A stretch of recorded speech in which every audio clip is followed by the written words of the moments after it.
Hey Cole, how are you? Very good, thanks for your time this morning. Now, can you do a bit of jargon busting for me? There are a plethora of social platforms out there: Twitter, Instagram, YouTube, Facebook, and the list goes on.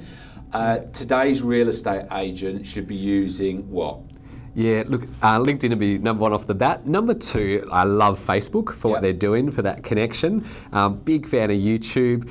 Twitter has its role, and I think I'd probably throw in Instagram as well. Okay, so let's just go through all of them. So LinkedIn was covered in a video that we recorded earlier on today, so we can move on from that. So when would an agent use Instagram to build their brand or to profile themselves as a good real estate agent? Yeah, look, there's really two main avenues I'd look at for Instagram. So for those who aren't using it, it's very much about photos and lovely filters and a bit very personal, so quite connected piece.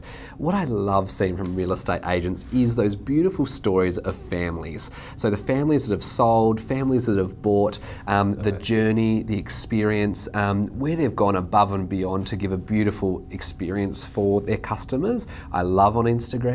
And the second one is, it's quite unknown, but real estate agents do a phenomenal amount of conferences, training, events, extracurricular things in the community, plus in real estate.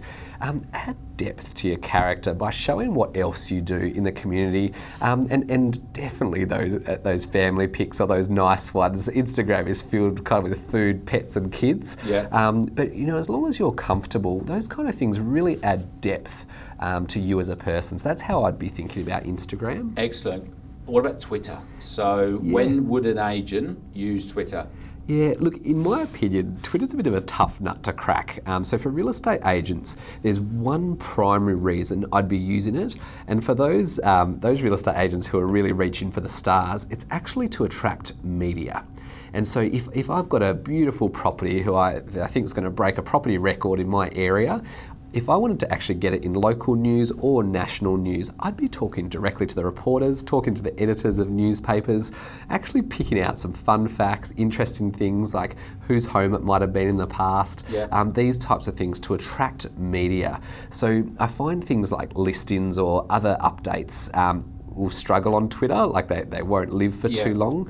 And potentially some of the education stuff, if they find amazing white papers to talk about trends or statistics possibly, but to really develop their business, I'd be focused on that media angle for Twitter. Okay, so let's just dive into that a little bit more. So, so if you're an agent operating in the Courier Mail area of Southeast Queensland, you're saying that you should use Twitter to connect with the property editor, to connect with the business editor, to entice them about something that they might want to pick up and run with as a story. Is that what you're saying? Absolutely, yeah. So, and even the lifestyle area as well. So if I've got a beautiful property that could be of appeal, I'd have to have a great story behind it. And so if an auction or a moment or a timely event was coming up, I would definitely tweet them and say, check this out, love to chat. And would you? And so if you were to send that tweet, check this out, would you then connect the editor or the property editor back to the photographs on Instagram? Is that your recommendation, or would you actually have the photographs on Twitter?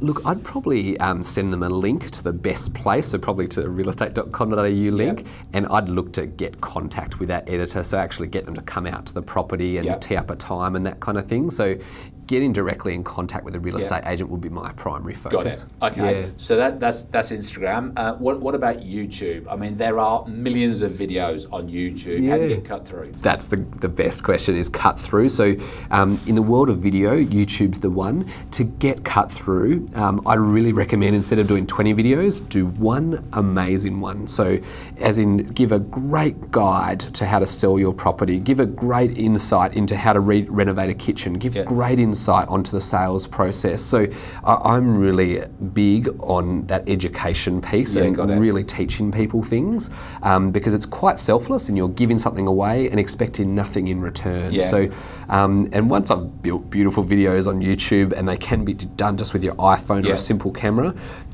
distributing that through each of the other social channels, and definitely on my website. Yeah, okay, so a great video would be selling your home for the first time, or selling your home for, for the first time in a long time. Here's a video on the sort of preparation stuff that you need to be aware of. That's what you're talking about. Yeah, absolutely. And look, just like you've been saying, I would get hyper local with it. So if how to sell your home in South Brisbane. Yeah. So, and you could talk about how to reference the schools and the butchers and the bakers and talk about candlestick makers. Yeah, beautiful. Yeah, and transport and that kind of stuff. So if they really want cut through, and because the agents are hyper local, right? They focus on an area generally. I'd be going that way for sure. No, that's good. That's really good. So we've talked about Twitter, we've talked about Instagram, we've covered LinkedIn, we've talked about Facebook. Are there any other platforms that today's real estate agent should be using? Yeah, we'll probably, we only just touched on Facebook quickly. Like that. Look, that's probably one of the biggest ones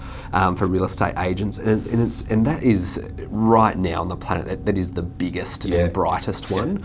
And on Facebook, having a Facebook business page and definitely sharing beautiful content, and it's really around those stories or those moments about the families and about the places and about the properties you've got, because you've got options to do Facebook Live, like do beautiful videos and that kind of thing. And that's where I've seen one after LinkedIn. Facebook's the one that's had the kind of biggest success for real estate agents. Okay, Cole, in 45 seconds, 3 golden tips to get started on Facebook. 3 golden tips. Number 1 is definitely build your Facebook business page. So you just need 2 images and write the about section. So that's number 1 for sure, is build a beautiful profile. Number 2 is really start working on your content. So get some beautiful posts about housing, about your area, about what's happening in the area. So I'd be focused in that space. And number 3, and an absolute personal favourite of mine, is something called Facebook boosted posts. And so kind of, for around that $50 mark, you can hit about 5,000 people of a targeted audience.